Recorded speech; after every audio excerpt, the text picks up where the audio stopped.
मेरे युवा मित्रों नमस्कार। आप हैं बसंत गुरु जी के साथ।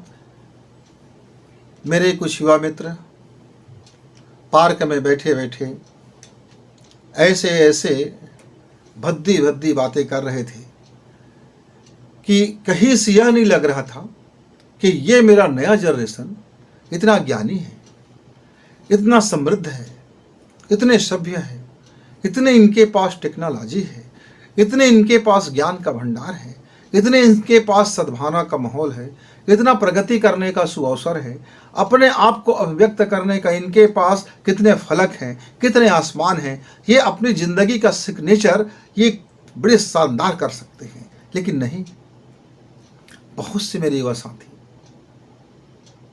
युवा साथी रास्ते भटक जाते हैं। और ये भटका हुआ जो मानव होता है वह कभी यह स्वीकार नहीं करता कि वह रास्ते भटक चुका है, क्योंकि उसके पास अभी युवा का एनर्जी है, अभी उसके पास वह सब कुछ है जिससे वह तर्क कर सकता है। अभी उसके पास बल है, शारीरिक बल है, मानसिक बल है, जीवन जीने की बल है, तर्क है, वितर्क है, कुतर्क है, बुद्धि बल है। आजकल नेट में उपलब्ध तमाम रेडीमेड ज्ञान है उनके पास। आपको वो सब कुछ समझा देंगे कि हम कुछ नहीं समझते, केवल वही एक समझता है। पर मेरे पास ऐसे भी कुछ युवा मित्र थे वहाँ जो दूसरे बेंच पर बैठे हुए थे। वे आपस में बात कर रहे थे कि भाई मेरा 10वीं क्लास तो अच्छा निकल गया, बढ़िया फर्स्ट क्लास नंबर से निकला। उसके साथी ने कहा अब मेरा 12वीं भी बहुत हो गया, अब क्या किया जाए, सरकारी नौकरी के लिए पात्रता तो क्या बना जाए, कौन से लक्ष्य की ओर बढ़ा जाए। उसने रास्ता पहले चयन कर लिया, अब वह लक्ष्य की तलाश में था।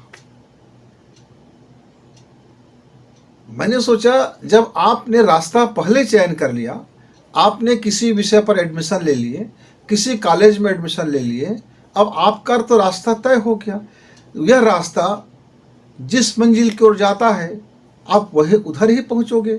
अब आप कोई नया सपना या कोई नया मंजिल देखने की कोशिश करते हैं तो फिर आपको तो निराशा ही होगा।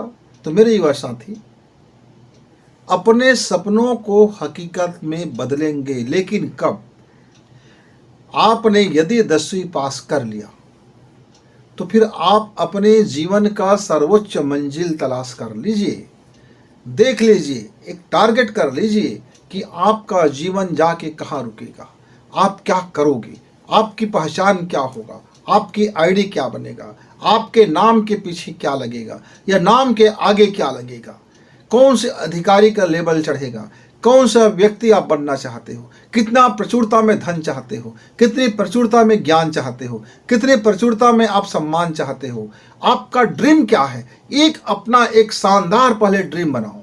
उस ड्रीम को पाने के लिए जो जो आवश्यक मेहनत है उस मेहनत के लिए खुद को पहले तैयार करो और फिर उस जाने वाले उस मंजिल को देखो कि इसका मार्ग कहाँ से जाता है। फिर आप उस मार्ग में चल पड़ोगे तो सपने हकीकत हो जाएंगे।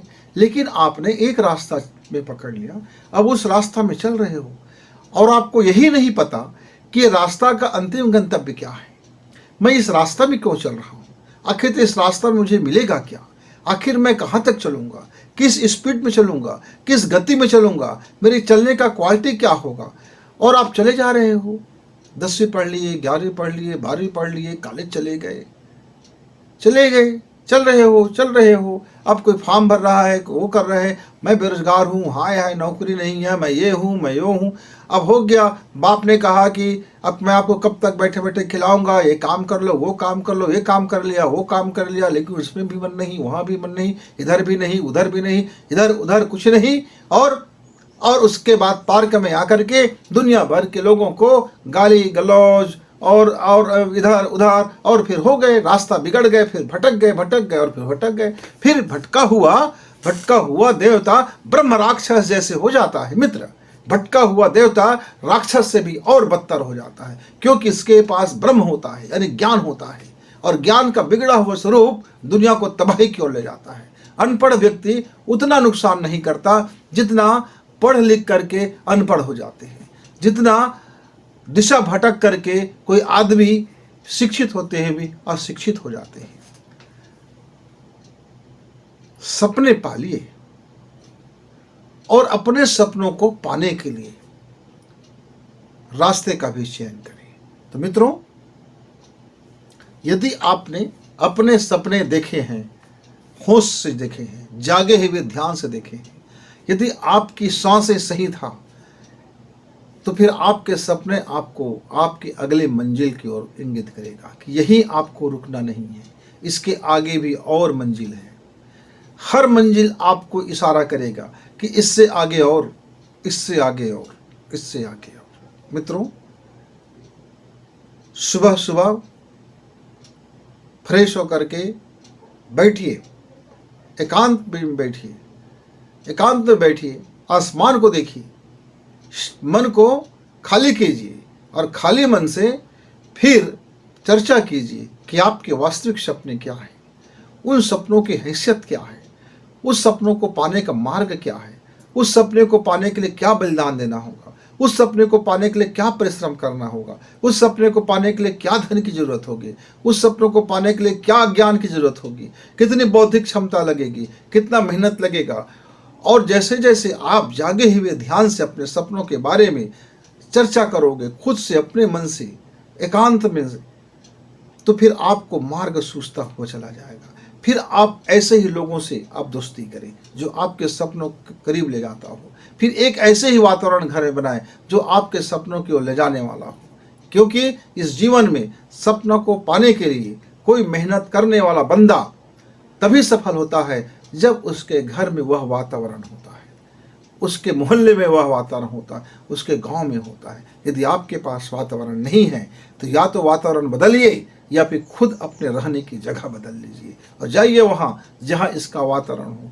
और मुनासिब वातावरण मिल जाए तो फिर व्यक्ति उतने ही मेहनत में शानदार बन सकता है, उतने ही कर्म में वो शानदार ला सकता है, क्योंकि वातावरण का अपना एक शानदार प्रभाव होता है। मित्रों, इसे इग्नोर ना करें। वातावरण आपको बनाता भी है और बिगाड़ता भी है। उसी को हम बोलते हैं संगति आपको बनाता है और संगति आपको बिगाड़ता है।